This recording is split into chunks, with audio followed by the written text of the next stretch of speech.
right. Welcome to the Lead Generation World podcast. My name is Michael Faree. I'll be your host today, like always.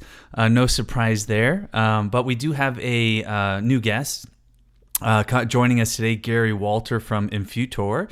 And what a great company he's got going on there, and amazing services. You know, I love talking a little bit about data. Pretending I'm smarter than I really am, and seeing how companies are utilizing data graphing and data enrichment to better improve their process and their communications with their clients. So we get to dig into a little bit of that with Gary. So hold on tight. We'll bring him on in just a second. But before we do, I do want to invite you all to join Lead Generation Week, which is going to be the end of May. But almost more importantly, we're going to be releasing the event app April 27th, and it's just going to be a really great opportunity for this community to get together, start networking again, and talking and trying to build business. And then, of course, at the end of the May, we have Lead Generation Week, which is going to be 5 full days of conference sessions. We've got, not full days, that's an overstatement. We've got sessions taking place from 9 a.m. Pacific time to about 11:30 Pacific time. So really, it's a 3 hours a day with about 2 to 3 sessions, just depending on each day, so that we're not just bogging you down with a ton of conference sessions in 1 day or 2 days. We're going to spread it out, just do a little bit by little throughout the week, and it's just going to be a great opportunity to continue and be active, continue to connect with people, continue to build your education base on the topics of lead generation and lead buying and lead management. And we try to make this as affordable as possible so everybody can join and everybody can benefit. So go check it out. Go to leadgenerationworld.com, and then at the top you'll see a Lead Generation Week link, and click on that and take a look and see if if you think there may be value. Please sign up, and we'd love to have you. So otherwise, I hope you guys are all healthy and staying positive and staying strong through these times. And if there's anything that we can do over at Lead Generation World to help you out, please do not hesitate to reach out to us. So without further ado, let's go ahead and bring Gary on and start talking a little shop. All right, welcome everyone to the Lead Generation World podcast. My name is Michael Faree. We've got Gary Walter here from Infutor. Gary, welcome to the show.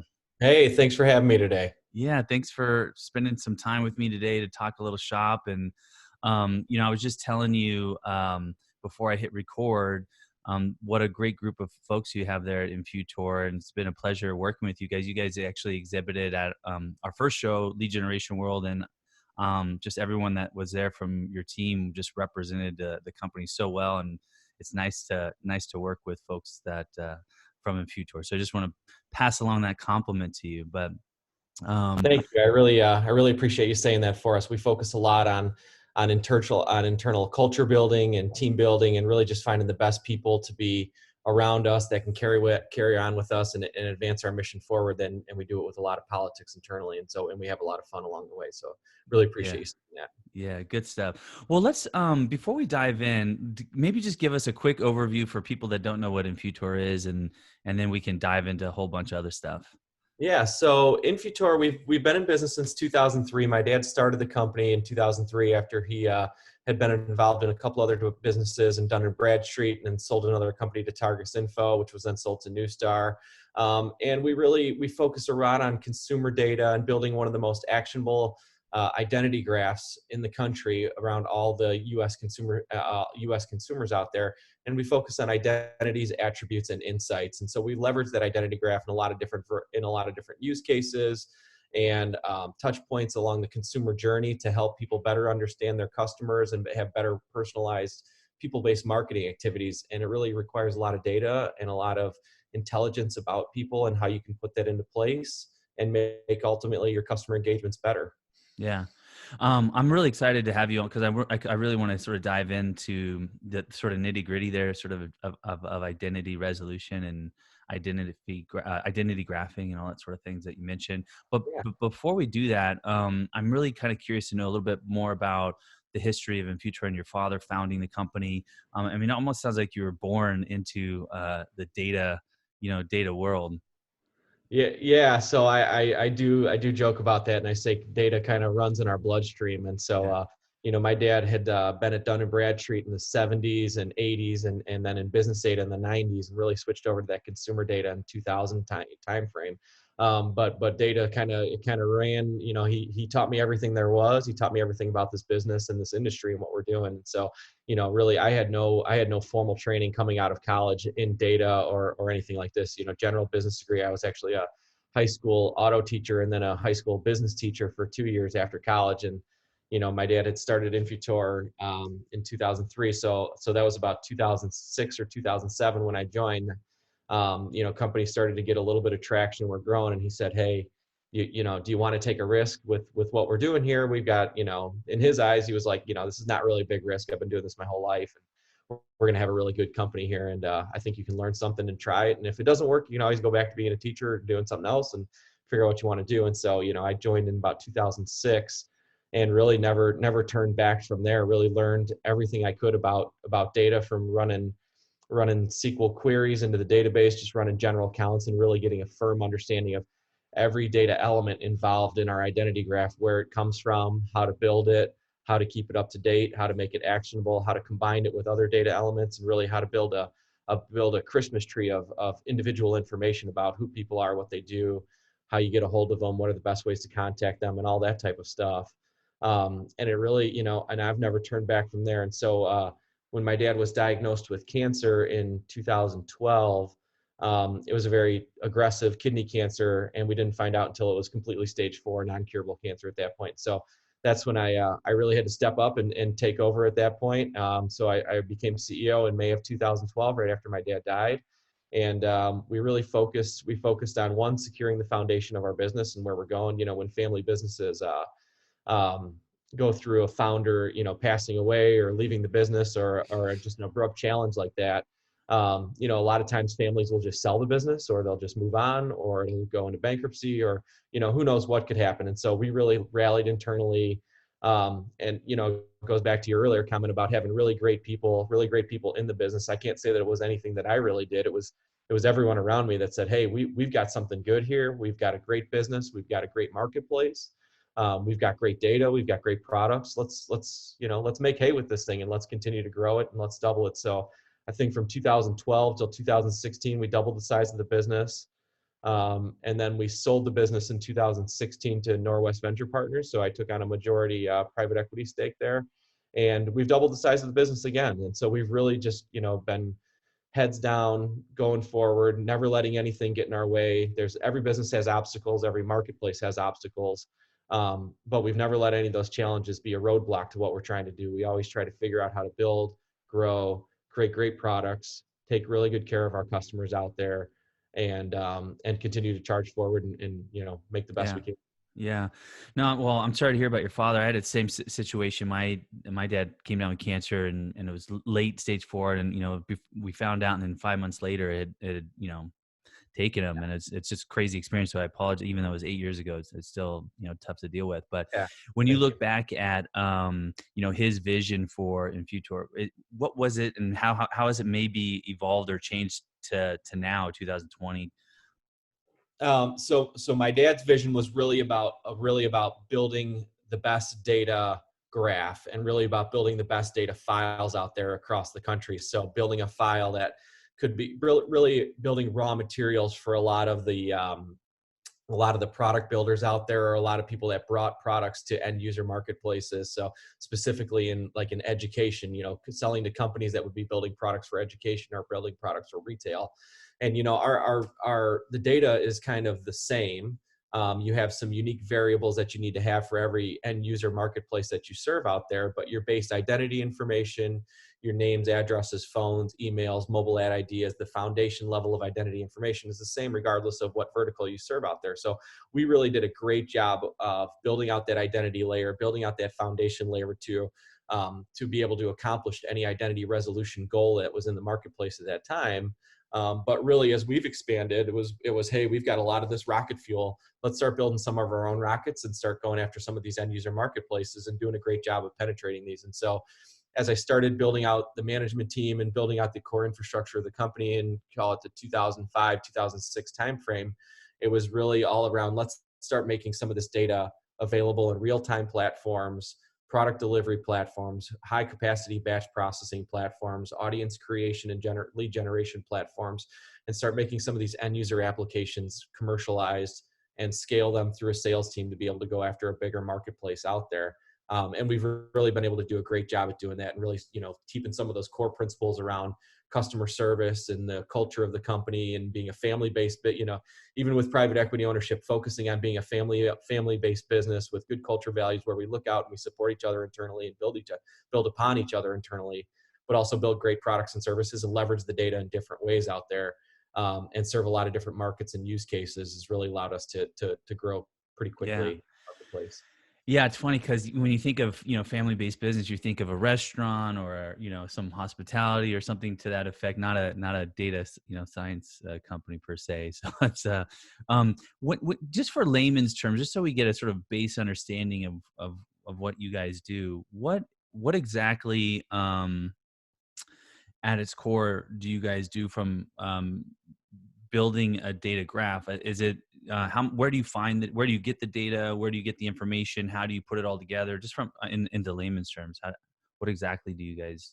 Yeah, so if I look at the company, it's proprietary data and technology platform, the most authoritative identity graph that we can build out there, and real-time intelligence products that leverage the graph to serve a variety of use cases in the market, and then doing that all in a privacy compliant manner that go along with what we're doing. And so when we start at the beginning of the technology and the data that's coming in, it's really going out to I think we work with about 350 to 400, at any given day, 350 to 400 different sources of information that come through. And it's really a lot of raw ingredients and a lot of raw material. So if you compare it to building a house, you have a lot of people that are going into, call it the forest, and cutting down trees and making timber, or taking some raw material and making some shingles or making some things like that. And so we think about it in a similar way. We look at places where we can go to buy name, address, and phone combination, mobile ad IDs, but really by itself, those pieces of information are not necessarily all that complete or all that actionable. And so it's a lot of those types of individual raw materials. And we go and look for unique places where we can get them, where they can be continually updated, continually verified, continue to be corroborating information, and bring a lot of multi-industry, multi-signals together. So if you think around, a lot of people use phone data out there, and phone data itself, the address doesn't necessarily, while it's good, it may not be the most authoritative, the best piece of address information that you can get out there. But if you combine that with, call it a public record property information or tax and deed assessor information or some other stuff like that, linking all those types of sources together and providing a standard, consistent, proprietary, persistent ID to track that information as it's being updated is really where the value comes in. So it's, so in our minds, building a graph is a lot of raw material, a lot of raw ingredient information that you pull through, and you put it through a funnel. You have to date, you have to cleanse, you have to standardize, you have to validate that information.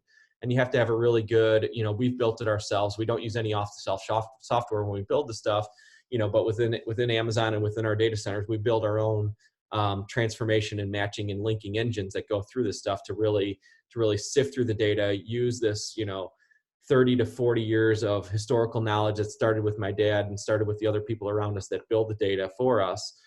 They do a really, really great job of pulling it all together. And so it's a constant focus on raw ingredients, raw material, making sure you're getting good value from the data that you're buying from people and pulling it through the system.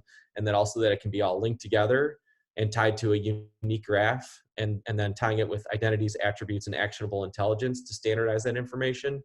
And then, it's one thing to just do it one time, and then you have to do it every month, every day, every week, every month, and continue to keep it up to date, because as you serve the marketplaces, people's data is constantly evolving, constantly changing, and the intelligence that they need to glean off the graph is constantly being updated. Give me a case, like a case example. So I don't know if it's an education or insurance company, how do they utilize, your information to improve their process?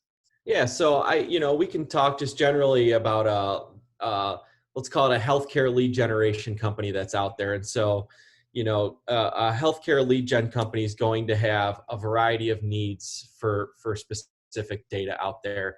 One, they're going to have a lead generation angle, so they're going to be having date people going to websites and filling out different forms, or going to a website and then calling into a call center. So maybe if it's a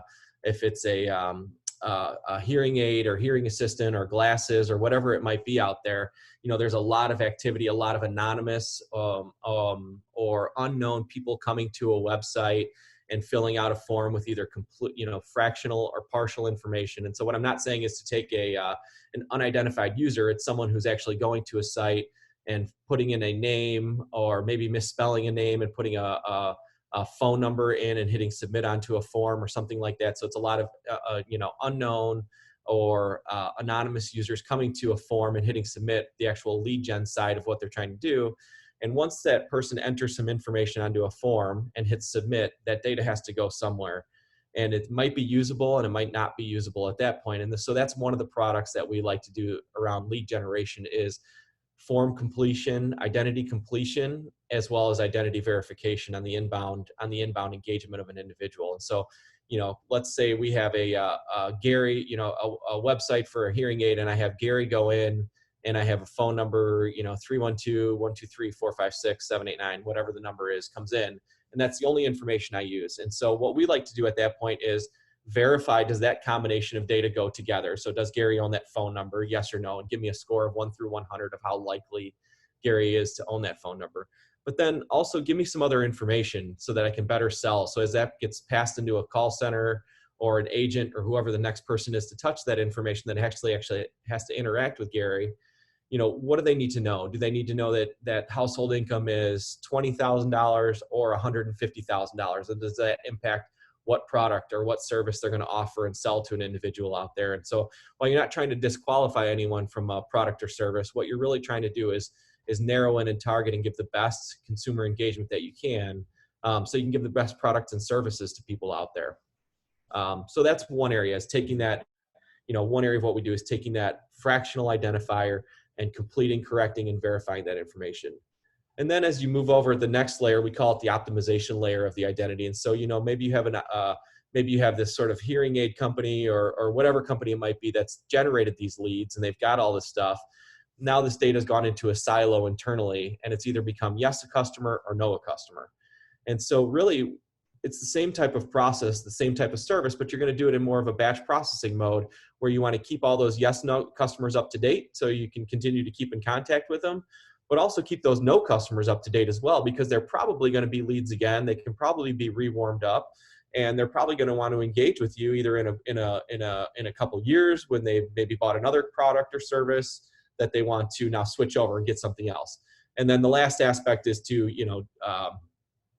deploy back to those individuals. And so now you've taken these people from unknown customers, you've turned them into customers, and now what we want to do is help you provide better upsell and cross-sell services to those people. So give you better analytics, better targeting, better audience creation on top of your own internal universe or your own internal CRM files, and then also help you digitize and onboard that identity so you can do more programmatic marketing. So I know I said a lot there. I'll just Yeah, kind no. of pause for a second. Yeah, no, that's great information. Yeah, just kind of, trying to get the mechanics of what's sort of happening over there so I have a better understanding. I'm kind of curious. So you've been in the business for about 14 years now. I'm curious just your anecdotal perception of how sort of it's evolved over those 14 years, and where do you, maybe from even a client side, how they have been utilizing information. Are they becoming more receptive to it? Putting aside regulations as well, we can talk about that in just a second, but the evolution of the brands out there utilizing data, are they becoming more sophisticated? What have you seen? Yeah, we definitely see people becoming more sophisticated with their data use and what what customers really want. The better, as people-based marketing, one-to-one marketing has been a trend and been on the rise for the last, call it 3, 4, 5, however many years it's been on the rise. And also the trend towards, brands and end users building out their own data science teams. The requirement for more data, more attributes, more intelligence information on top of the identity has really been what's driven a lot of success for us and what we're trying to do out there. And so let me step back. So how has the, over the 12, 14 years that I've been here and been working with data, how has that evolved? It's really, the general principles have evolved. I would say what areas have been involved are the identity markers have changed and evolved. So when I first started, name, address, and home phone were probably the most important pieces of identity information out there. Now it's, digital markers, digital identities, mobile ad IDs, emails, those types of things, mobile phone numbers. And so, that evolution and shift, and what's driven that has been the rise of the digital marketplace. And it's really the conduit, the pipes, and the places where display messages are delivered and portrayed to people out there is what's changed. And so it's really, for us, the core processing principles, the analytic principles, the building, the graph, all of those things have remained constant, and which is why we're able to be nimble and flexible and adaptable in the marketplace, because we're always adding and updating and corroborating another indexing component to who the identity is. And so, first when I started, it was most important was name and address. Then it was phone numbers, and then it was email, and now it's mobile ad IDs and the other things. And then cookie rose, and we never chased down the cookie path, because that was about at a time when my dad had gotten sick, and I kind of missed out in the marketplace. We had to focus on us and focus on what we were building and doing here. And I probably missed a little bit of the market at that point, which shame on me, but that's okay. We did a great job, but we sort of skipped over to that. And now that's crumbling away, and we're seeing the rise of the mobile ad IDs and other digital touch points. And, Yeah. there'll be other ones. Addressable TV will come up, and more wearable devices and all those types of things. They're all just digital identifiers that are indexing components to who you are as an individual. And that's how the market will continue to shift and change as the future moves on. But you're still going to build a graph based on identities, attributes, and insights, regardless of what that identity looks like. Yeah, that's really interesting, especially looking forward about, the wearable devices and all that sort of stuff. It'd be interesting to see where that continues to develop. But you touched on something I wanted to ask you about, which, was sort of the decline of maybe cookies and ad blockers and all this sort of stuff, and the mobile ad ID. Maybe can you explain a little bit what the mobile ad ID is and how that Yeah. works? So the mobile ad ID is just it's an ID number that is assigned to your mobile phones, your iPads, So it's a your device. It's a tablets. device ID, Device basically. ID. Yeah, your device ID that's out there. And so all those device IDs, they're constantly being updated, constantly being refreshed, constantly changing. And so, it's the same way when people were, we compare it back to historical trends and what they're doing. And so while the numbers are different, the numbers are a lot bigger of the amount of devices that change and the ID numbers that change. People have always been moving from different addresses, from different phone numbers, from different emails, and now different device IDs. And so that trend and that shift and that change, while we're end up processing more data, the principles are still the same. You still need to keep up with individuals. You still need to find the best sources of information that you can work with, and then the best ways to leverage that data in the marketplace and the best customers for that data out there. And if you can focus on those types of things, you can do a really good job for a large amount of people out there. Well, so device ID seems to make more sense, right, than a cookie anyways, right? Because depending on how many people use your device or whatever it may be, the cookies won't necessarily be quite that accurate. But maybe a mobile ID would be a little bit more.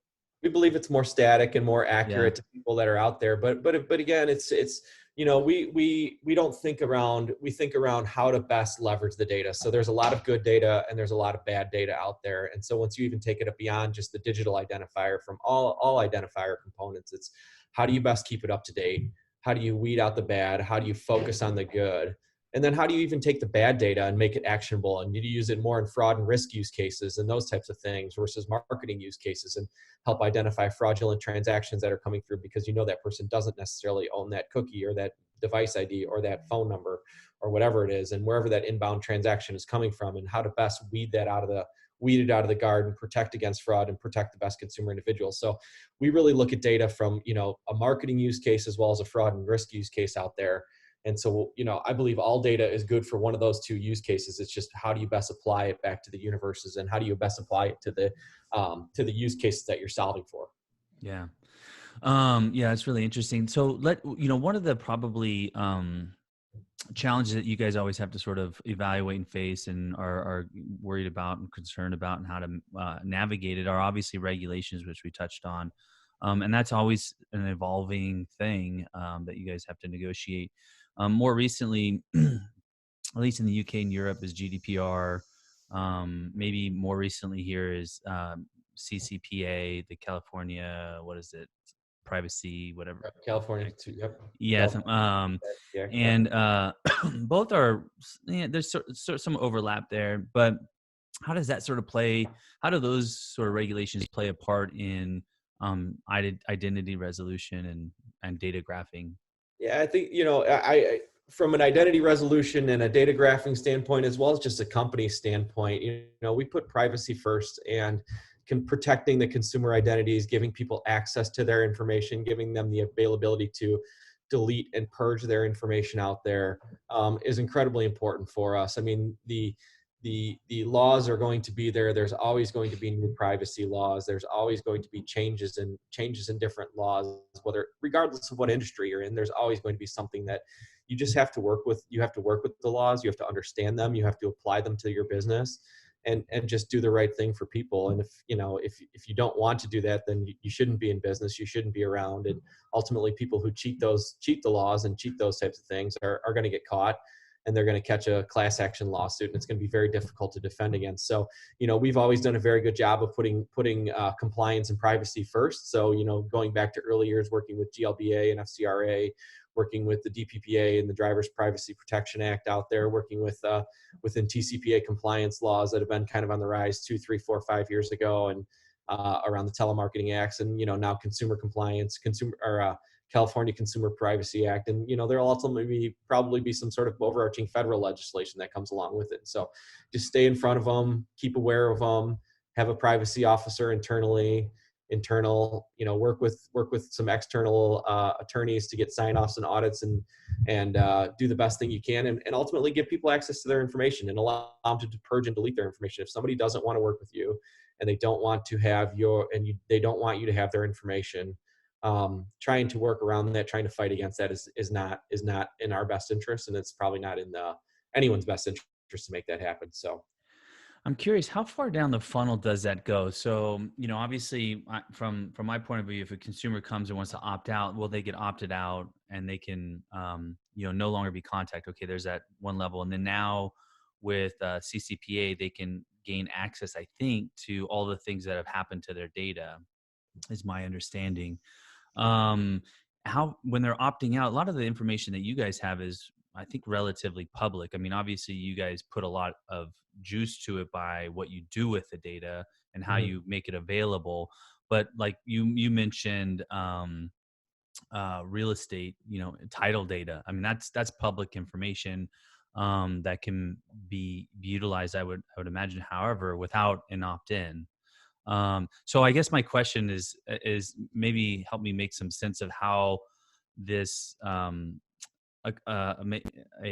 brand is supposed to sort of opt out of, and where do they need to disclose what they're doing with what data? If they're for example, looking into confirming data with title data to add on, is that something that needs to be disclosed? And I certainly know you're not an attorney by any means, but just your Yeah, view of so it. we put all the available transactional data that we have out there for people to be able to access through their reports, and where they're going, and how the data is being used and what it's being used for. And again, I'm not an attorney, so we've worked a lot with two different legal firms to make sure that we're displaying the correct amount of information for people. But again, I think it's even a bigger challenge for brands who are not specific data related companies, although now they're being treated like data related companies, for how much to disclose, what's the right way to disclose, how to even disclose it, where to even pull that data from, and how to warehouse it and signal it there. So again, it's best to just check with your legal professionals, check to see what level of comfort's on there.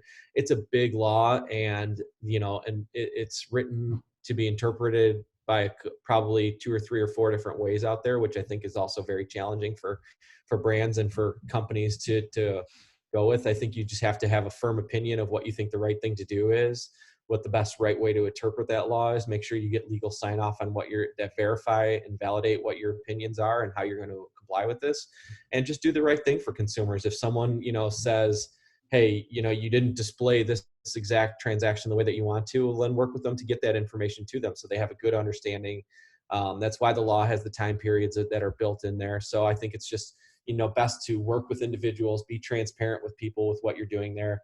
If, for some reason along the way you make a mistake, then just, like anything else, just be honest with it. I think anyone who tries to cover up, work around, do those types of things is ultimately going to be the people that suffer in the end. But if you're open, you're honest, you're transparent, you're making the best attempts to do everything possible and disclose the information in the appropriate ways, and then opting people out when they want to be opted out, then you're probably going to be on the best side, on the best side of the law there. Yeah. Let's take just a slight turn in the conversation, but there's some overlap. A lot of companies use, when I'm thinking of data, and especially consumer data, I think of, a CRM where, companies are utilizing the information and they're following up with them and all this sort of stuff. But is that really effective for sort of unifying, data, especially across partners like yourself to really maximize their own process and how they're using the data?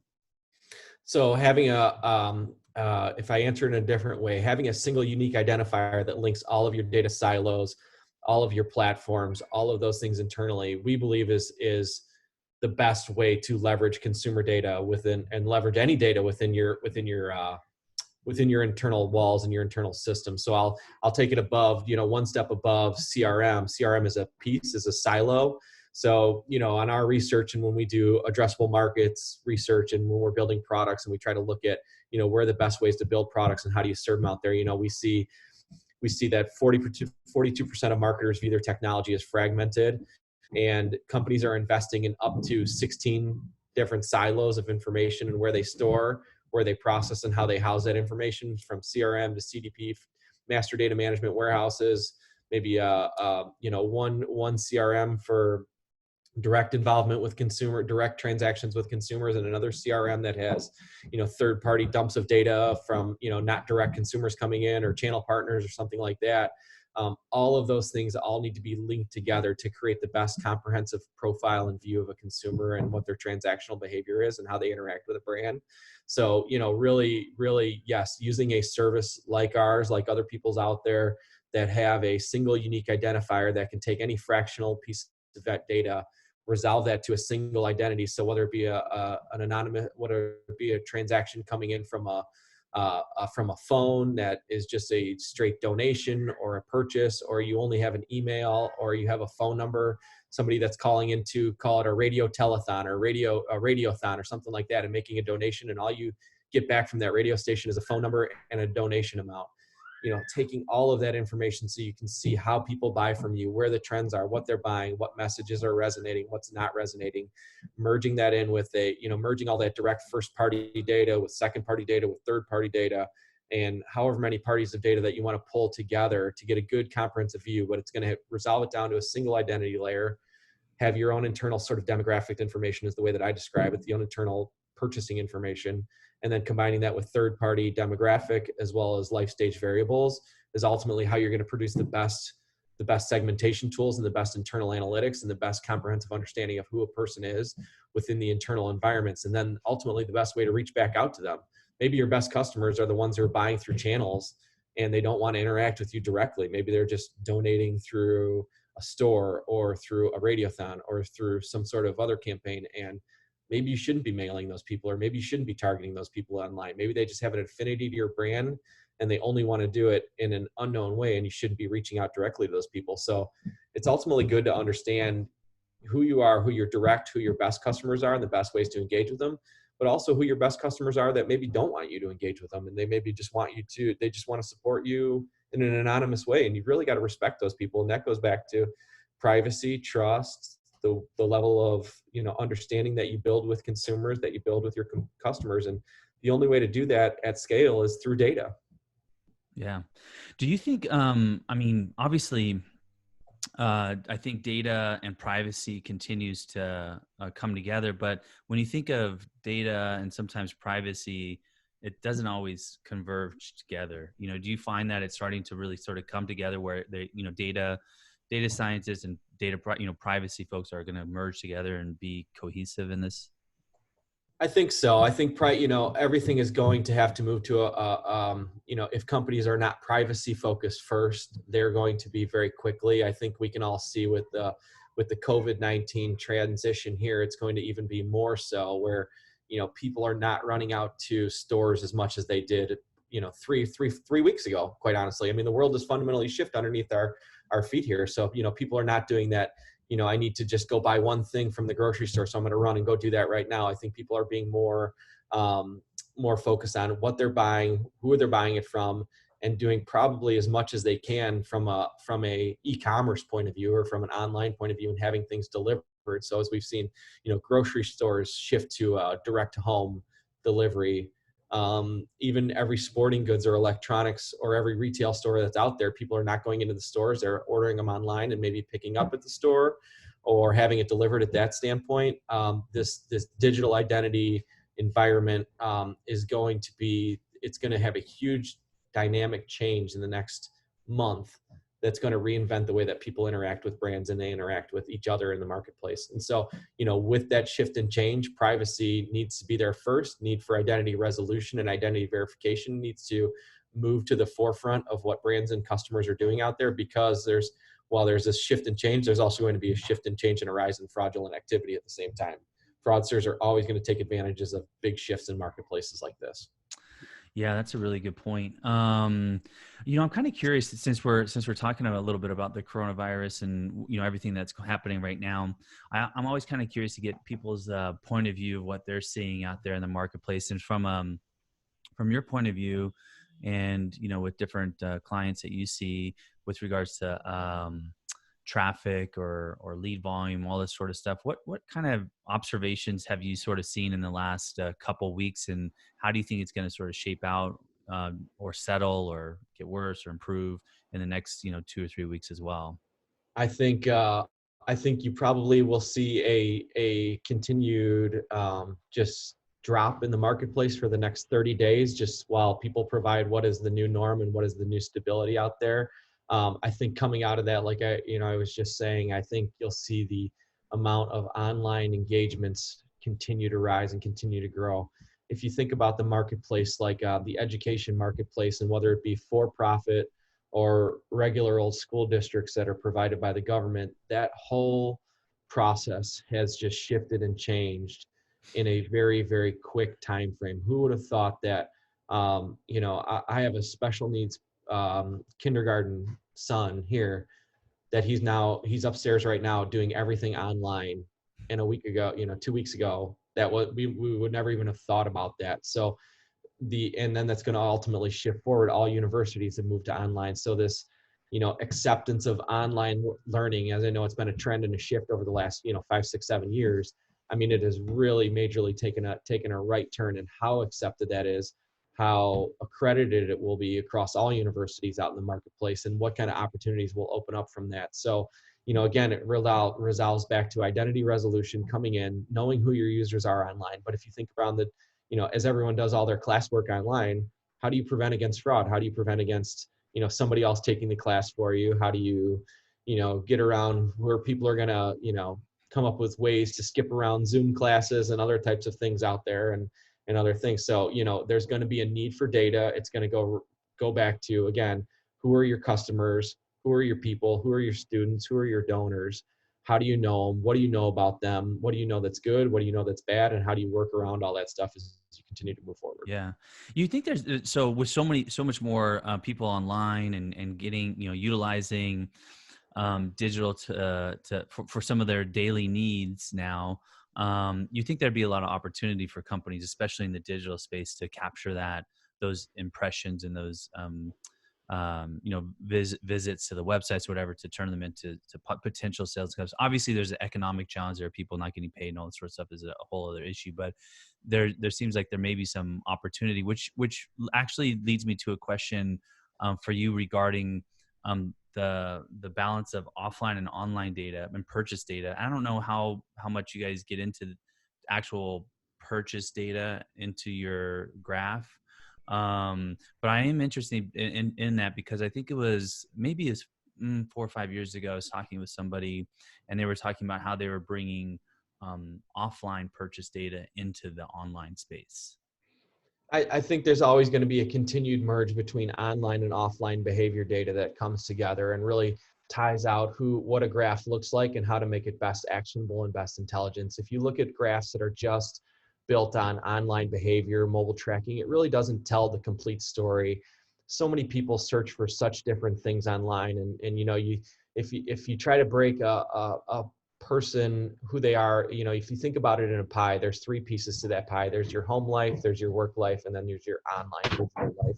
So you really, in order to have a full pie, you have to have a good comprehensive view of what all those things are, or at least a base level foundation of what all those things are, so you can really develop what those life stage interests are, what are the correct products and services to be displaying back to an individual, and how to best, get that share of wallet that you might not have otherwise had out there. And so, someone might be searching for sports cars online, and just because they're searching for a Ferrari and they're going to all these dealerships and they're looking for all these high performance sport cars out there, if you don't really look at kind of what sort of household do they live in, what are the household income levels, what are the demographic levels, what are the other types of behaviors that are coming along with that, you're not going to make the best informed decision out there. If I'm, Ferrari of America, and just because people have gone to my website or who the people I want to target on Facebook and LinkedIn and Instagram and those types of things, that might not be the best spend use of money. If if you're starting to realize that 80% of your people hitting your website have a $60,000 household income that come along with it, that's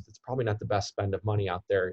Hopefully they can maybe work it out, but in the end, it's not a good trend that you're going to be marketing against. Yeah. With regards to more offline, the first thing I think about is, going to a grocery store and the rewards program, they're capturing all this purchase data, and I know they're utilizing it one way or another. Does that sort of stuff ever have an opportunity to converge with online as well? Or is that more of just a corporation opportunity, meaning they use that data only, but that never really goes into the broader pool? Yeah, I think it depends on the companies and really how they want to use that data, how they want to leverage it. A lot of our customers like to really protect and silo and house that data internally and use it for their own proprietary best interests of what they're trying to do out there. As well as, we see other companies that don't mind sharing some of that data. They don't mind using it. I think the trend in the next 3, 4, 5 years will continue to be to not share that data, to use it only to leverage against your internal type of information. And then you're going to have to really look as that demographic data builds out there, what comes from government sources, what comes from public record sources, what becomes publicly available that you can leverage it in there. And then also combine that with your other online attributes that are coming through. So just general mobile traffic data, mobile trend data. How do you mix and merge all that together in a privacy compliant manner? But ultimately, how do you serve that brand directly to help them accomplish their goals? And so it's really, and that amount of internal purchase data or that amount of internal trending data is really what's going to be able to, the more companies can analyze it, can store it, can make it actionable, is what's going to give them better outcomes in the marketplace. Yeah. No, this is great stuff, Gary. I really appreciate you joining me. It's fascinating to talk about this stuff and how it's being utilized across different verticals and industries and companies. If someone wants to, catch up with you or talk with somebody on your team, what do you suggest they do? Just go to the Infutor website, or? Yeah, you can go to our Infutor website, infutor.com. You can also reach out to me through LinkedIn. I check it. I'm online all the time. I'm on my phone all the time. So you can always find my profile in there, and happy to chat with anybody about anytime with anything. So Awesome. it's always available out there. And then you can always call in as well. So 312-348-7900. We still do pick up the phones. Unlike a lot of digital companies out there, we still have our physical offices everywhere. So hopefully we can get back to them soon. We'd love to see some people stop by as well. Good stuff. Well, I appreciate it. I wish you the best of luck through these times. Hopefully we'll get out of this, these challenging times pretty quickly, hopefully in the next month or so, and then we can start to get back to normal. But again, I appreciate you spending the time with me, and hopefully I look forward to connecting with you in the future. Yeah, it'd be great. It'd be great to get together. Thank you. Thanks.